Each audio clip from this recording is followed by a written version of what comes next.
This is Chris Donlay, who will be giving a presentation on question formation and epistemicity in, is it Khatso? Yes, Khatso. Khatso, okay.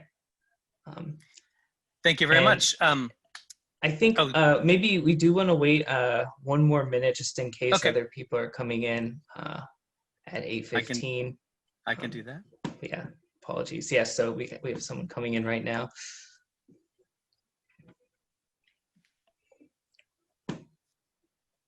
And another.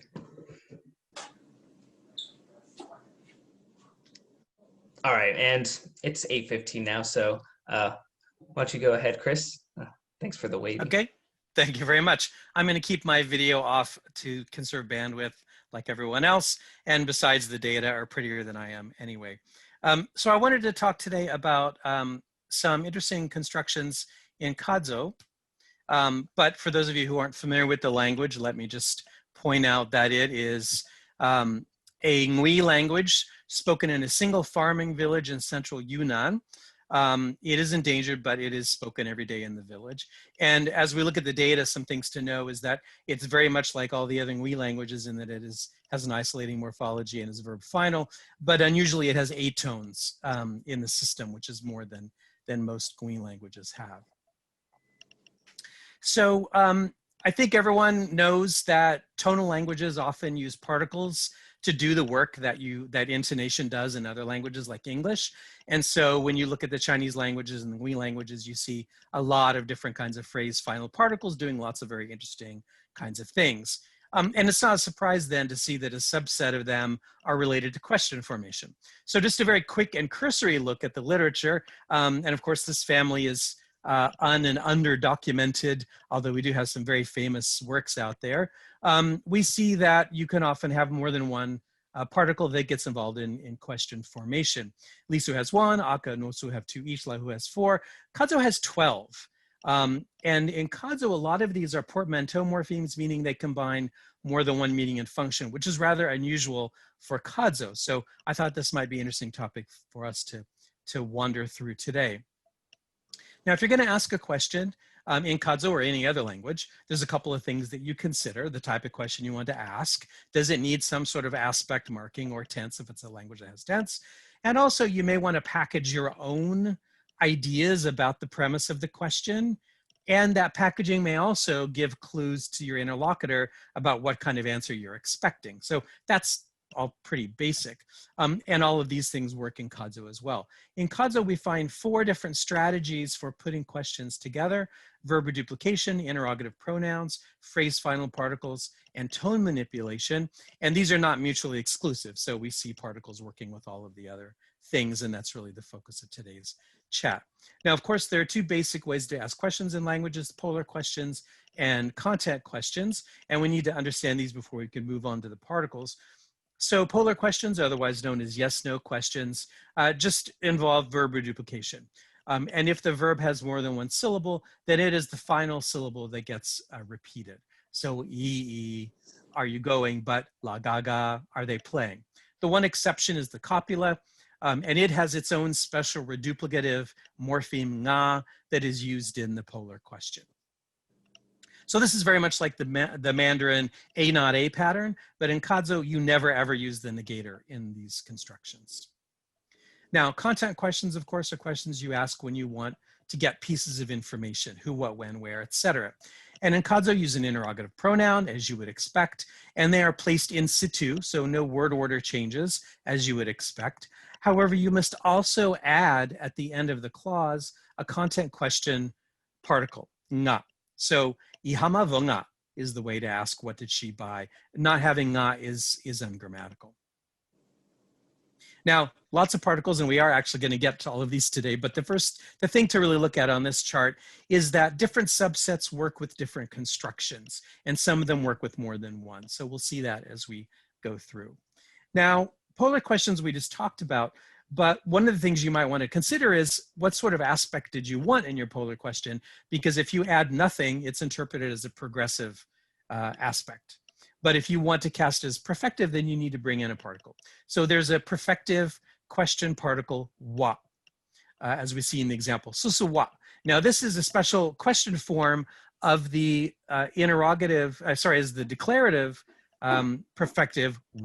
So different forms here. Then also, if you are less sure about the premise of your question, you may want to put the whole thing into some sort of irrealis construction. So there are two irrealis particles in Khatso. One is perfective, one is imperfective, and they are used both in questions and in negated statements. So in this instance, my assistant, Kuei Li, is helping a lady look for something that she lost. Now, Kuei Li has no idea when it was lost or where it could possibly be. So she asks the question this way, Jiji la, did you put it under this?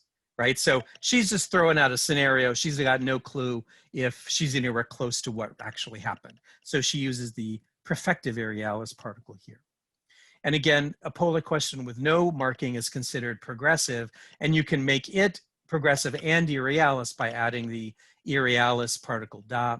So in this instance, Kuei Li and I ran into a woman in the marketplace who's the daughter of a very famous musician in the village. Kuei Li hadn't seen him around in quite some time, so she asked, is he still playing these days? So bu da, and in this case, she added this other particle sa, bu da sa. Now with content questions, aspect works very differently. So with a content question, it is interpreted by default as perfective or progressive. So in other words, non-future. And context usually resolves that. If you want to put this into the future, then you have to add an additional particle, and that is ba. So ba gets added to the content question particle nga at the end. So in our example, nehani jibanga is how will you handle it, as opposed to nehani jinga, how are you handling it? Ba, by the way, is a lexical item. It is the verb to want and tell, but it is not the typical verb that you use for these meanings. It's rather a peripheral verb at this stage in the language. And in this construction, it basically is just bleached to a future marker and nothing more. So we just looked at this particle sa, and this is very interesting, and I think quite interesting typologically as well, because this is a lexical item. It's the adverb still again. And, but in questions, it must take this special question form sa. Now, the reason that it does that, I believe, is because this adverb unusually in declaratives must follow the verb. And it is the only adverb that does that. This is a verb final language. And so every kind of content word before the verb. This is the one lone example. And because this particle plays around in the same playground as the question particles, I think for this reason it has evolved a question form. And it is used with both polar and content questions. So we have an example of each here. The first question, zozo sa, is do you still have? And in the bottom we have zo sabanga, would there still be? There is one other morpheme that also has a special question form, and that is the topic marker ni. So it can be turned into a question by using ni with the high rising tone. And anything can be topicalized in Khatso, so that means that anything can be queried with the topic question marker as well. This, in fact, is one of the few ways that you can query a noun phrase without needing to have a verb in the construction. So at the top, this comes from a conversation we're having with some elderly ladies, asking them about different times in the village. And so the question here is in 57, 58, that period. So we've got Odzabanya Chakavni. You can also have a clause in this because clauses can be topicalized. So here we have a content question topicalized Hamanyani. Now, normally you would expect the content question marker at the end of hamanyanga, right? You'd expect nga in there. And you can do that here too. You can have hamanyanga ni, and that's attested, but more common to leave it out, I think, because ni is already very clearly a question marker. Now we get to a subset of markers that can turn a statement into a question just by their presence alone. You do not need to use one of the other two basic constructions. And these particles have a really high, shall we say, epistemic load. They really convey a lot of information about how the speaker feels about the content of the question. So the context of this example is we are talking to that elderly musician. We found out he's still around and we went and talked to him. So he was describing his very intricately carved instrument. He plays a qin, which is sort of like a Chinese banjo. It's a string instrument, so it's hollow inside. And he's describing everything and how it all works to us. And then my assistant sort of summarizes and paraphrases something he just said. Ma kovni, mama lisa. So if it isn't empty, it won't make a sound, right? Well, he's basically just told us that, although not exactly in this way. So she has a really high confidence level in what she's saying because it basically just follows from what he's just explained to us. She's expecting a response, but she's expecting him to agree, and he does. So this is the sa. Yesterday, we were talking about interlinear glossing and sometimes having to invent new abbreviations, and there are a lot of them in this presentation because I wasn't quite sure how to do these, what to call these things, but they all have different functions that are identifiable. So this is the certainty question marker. Then next we have la. Now we saw this before, and in polar questions, it provides a perfective sense, but that's not what it does when it's just added to a statement. In that case, it's just a general irrealis. It basically just turns a statement to a question, and it can mark events of any kind of situation type. It can also directly query noun phrases. So with this marker, you have some certainty, but definitely less than sa. I would say maybe you're in the 50-50 range, like 50% yes, you're gonna get affirmation, or 50% you're gonna get refutation. So sort of in there, it's kind of a neutral sort of particle. So this is one basic way to ask if you speak Khatso, is to say Khatso chi nya la.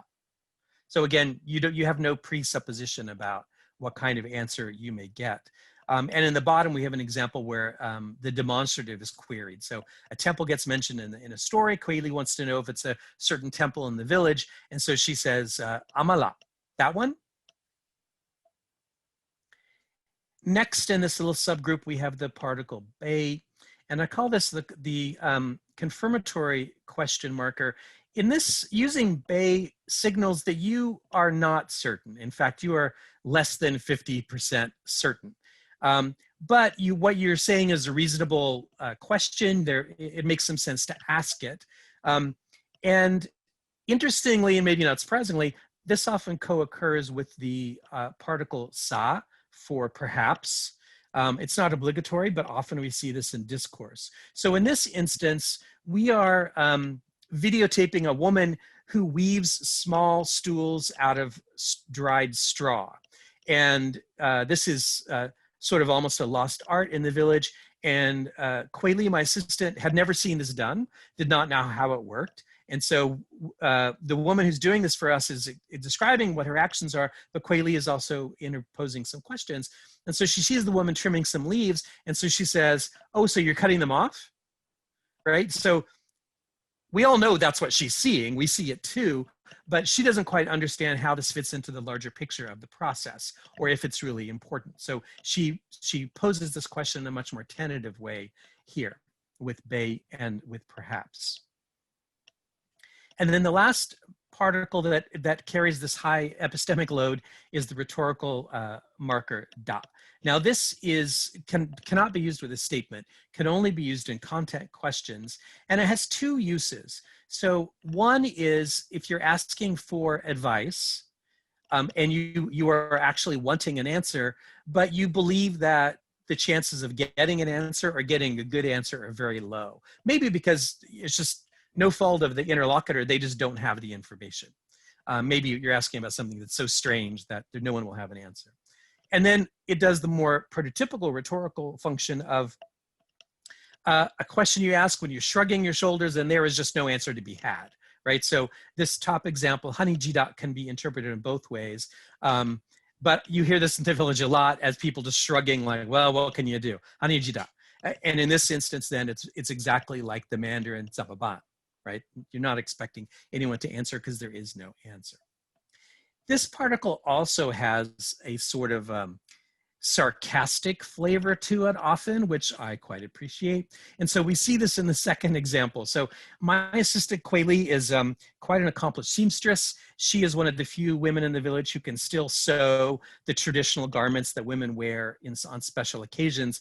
And we were sitting down with an older, even more experienced seamstress who does a lot of the very intricate decorative work that goes on these outfits. And so they're, talking a mile a minute about sewing. And in fact, the older one is actually sewing on a garment as they're talking. And so my assistant, Kwei Lee, says, oh, well, you could put a button here. And the older seamstress looks at her and says this, you want a button here to do what? So she uses the rhetorical marker, hamamda. So what she's basically saying is, I will allow that you may have an answer to this question, but I am signaling that I already take a dim view of whatever it is you're about to say. So very clear here. And in fact, when Clay and I were transcribing this one, she laughed too, because it very much has this sarcastic sort of put down vibe to it. Now, of course, that's not the only way to signal how you personally as the questioner feel about information. Another way to do that is with tag questions. So with this, you are presenting information in a statement. So that already signals that you have a pretty high degree of confidence in the content, but you're inviting other people to agree with you or interact with you about this particular content. And so in English, of course, we have tag questions like, right, don't you think, feel me? But in Khatso, you generally use a copula to do something like this, and you're going to use these particles, some of which you've already seen. Nga is the very neutral way to do this, so you're giving lots of room for the listener to agree or disagree. Sa, signaling a high degree of certainty, but you are expecting some kind of an agreement, and you're expecting an answer. And then we get this very idiosyncratic where the copula changes tone to 4/4, and I do not know why, obviously some sort of remnant of some sort of historical something. And then this particle ngo is unusual because this syllable with this particular onset and nucleus exists nowhere else in the language. And so ngo, though, is a pretty commonly used tag question, and it has such a high degree of certainty that you do not expect an answer, and it very much has a rhetorical feel. So you use this when the truth of the premise is so clear and obvious to everyone that there is no reason for anyone to say anything, but you might still throw this in. Then you can also use the perfective question marker with the copula, which is a little unusual. Typically, we only see this in a polar question. And in this case, there's certainty, but it also adds a very reproachful feel.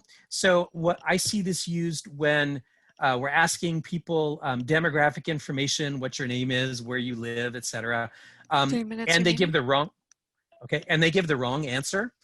Surprisingly, like out of left field, they give something that we all know is not the answer that they're supposed to give. Someone will then jump in and tell them what they were supposed to say, and then they'll add "mwa" at the end, kind of like, don't waste my time, this is the answer, right? So you can add a lot of nuance then to information by using various tag questions. Now, no list of question formation would be complete without adding probably the most common question found in all languages around the world, and this is the huh question, which I call the interjection question. And so, of course, Khatso has one, and admittedly, it's probably more of a vocalism than a lexical item. We see lots of variety in how you can say it, usually a vowel with a high rising tone or a syllabic nasal with high rising, but the high rising tone does seem to be attached to question formation at some level, and we know this from other languages, including other tonal languages, that this occurs.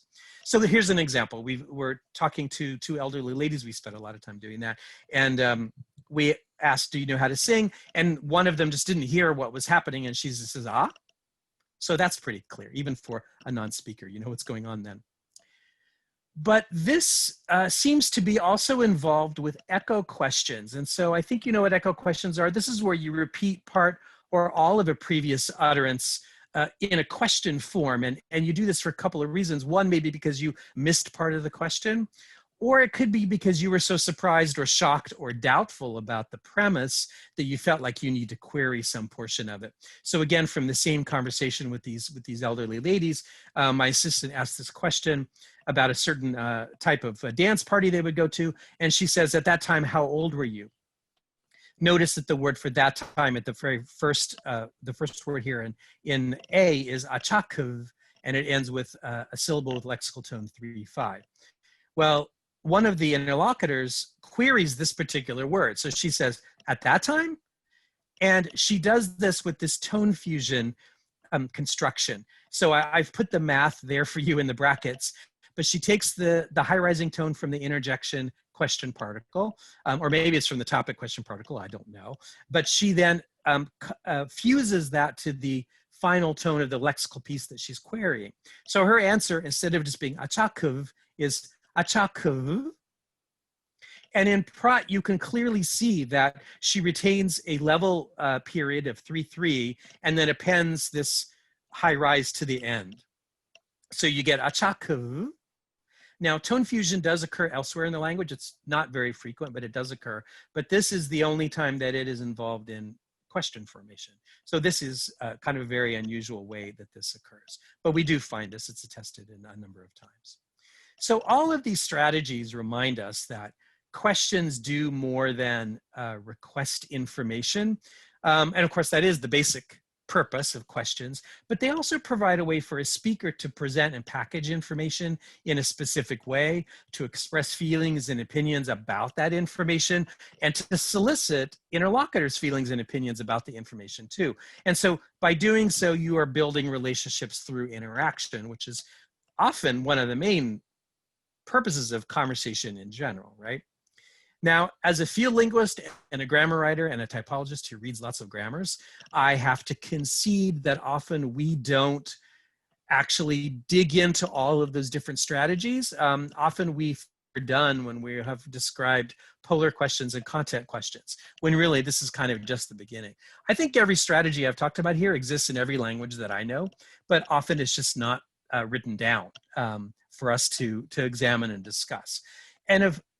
And I feel, if you're documenting, especially endangered languages, you may be the last linguist to be in that community. You may be the last linguist to touch that language.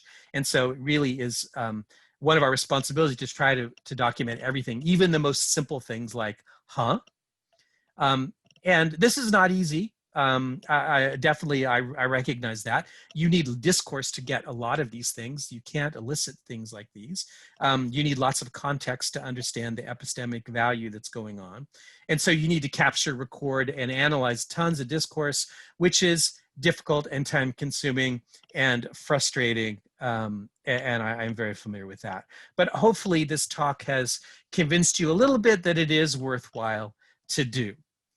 So I will stop sharing here, and I'd be happy to take questions. Thank you very much. Yes, Thank you. So we've got time for questions. Jim, I see your question. Your hand up. Yes, very nice paper. Maybe I missed something, but did you talk about a particle which asks for agreement, like French n'est pas? Because Lahu has one like that, les. And you can also say mahit la, is it not the case? So this would be the sa la bay particles. So there's not one particle does that, but it's those ones that I said at a high epistemic load. They're all asking for some kind of agreement at various levels. Okay. But I don't know of anyone that's cognate with the one you just mentioned. Yeah. Your word for sa, 3-1, still again. Yeah. That looks a lot like Lahu particle shaw in a very low tone. So sa is like Joshua la. And does it have both an interrogative and a declarative form, or just one form? Just one form. Yeah. But I think it's actually a fusion of two particles, she, all, which became shaw. Well, and that would explain the sate form in Yeah. Khatso. Yeah. Good. Let's see. I think Manu has a question. Yeah, thanks for the wonderful talk, Chris. I hope we can talk about this more in detail. Sure. But I was just wondering whether what you envision might be sort of the processes that yield this different forms. In some cases, you have a tonal difference, for example, for the perfective question particle or the topic question particle. Do you think maybe some segment was dropped at some point? Why do you get that output tone instead of another one? Do you have any thoughts on this? I have no good thoughts on this, but I have thought about it. What you find actually, even if you look at the aspect markers, is that you find the same syllable with different tones performing different functions. So, for example, the perfective in declarative form is tone 323 wa. In the question form, it's wa. But there's a change of state particle, which is wa tone 3-3, declarative. And then for the future, you use wa, tone 3-5, also declarative. So there's this whole cluster of functions that are clearly related with the same syllable. And I don't know, and I've been too actually afraid to try to dive into why Khatso even has 8 tones. Probably it's part of the answer here, is that with 8 tones, a lot of these things have exploded apart. I can see why you might be handy to have discernibly different particles for those functions, but exactly how that came about historically, I don't know. Interesting. But there's a larger picture to look at there to figure out what's happening. It's very similar in Polar. We should discuss this in detail. Yeah, absolutely. And yeah, Hayashi-san, I will share my PDF after the question session is over with everyone. Any other questions? Hello, Chris. Yes. Hello. Thank you for the talk. Can you go to the slide talking about the 8 interrogative words, including what, which, and how? And I noticed that for the what, for the why one, it should be based on what. And so, what is tini? What is the function or the meaning of tini? Is it because of or for something like that? Yeah, the tini. Previous one.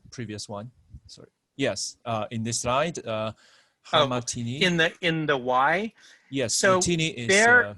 Yeah, I don't know. There are about 12 different ways to ask why. I chose the most frequent one, and this is the shortest one. You can have it more morphemes in this word. And unclear what they are. okay. They may just be, well, again, I don't know. I mean, there are individual morphemes you could potentially try to guess why they're in this quite long compound, but that's unclear. Yeah, so because I noticed that it might be based on what, so tini probably for or because, something like that. But thank you. And would you please also go to the slide for sa, or for the steel? I may miss something. I want to take a look at the data again. Oh, sure. For this one, is it possible that this sa is kind of a repetitive marker, like for aspect? No, it really just means still. I mean, I went over this again and again and again with my consultants, because it is in the area where you would just expect to find grammatical morphemes. But it's very clear that it carries sa, and if you don't have it, then you do not have the sense of still or again. But you could see that still and again, this is a very common content word that you would want to have in questions. So I see why it's there. I guess the bigger question is, why is this, even in declarative sentences, why is this adverb happening after verbs, which is so idiosyncratic? And I'm guessing that's the answer is in a historical evolution of that particle. I don't know, and I have not solved that. Because you mentioned this is probably an adverb, right? It is an adverb. I mean, that's how I mark it, and that's what it does. I mean, there is no other, in these two examples, there is no other word that it will give you the sense of still, but it's very consistent that when speakers translate this into Mandarin, they always add hi, and they say that hi is sa. So I'm pretty sure that that's what it is. It's just a very unusual morpheme. Because in Liangshan Yi, in Nosu, like s, there was a s, so I think they probably very similar to each other. Yeah, so I think I think Gerner calls something like that some sort of a topic marker, and Khatso has a topic marker, say, with a different tone, tone 4/4, as opposed to tone 3/1, say. But maybe they're related. And again, we've got this explosion of tone in Khatso, so which I can't explain. Thank you. And that's about all the time we have for questions. I'd like to thank Chris Donlay once more for his talk. Thank you very much. Thank all of you.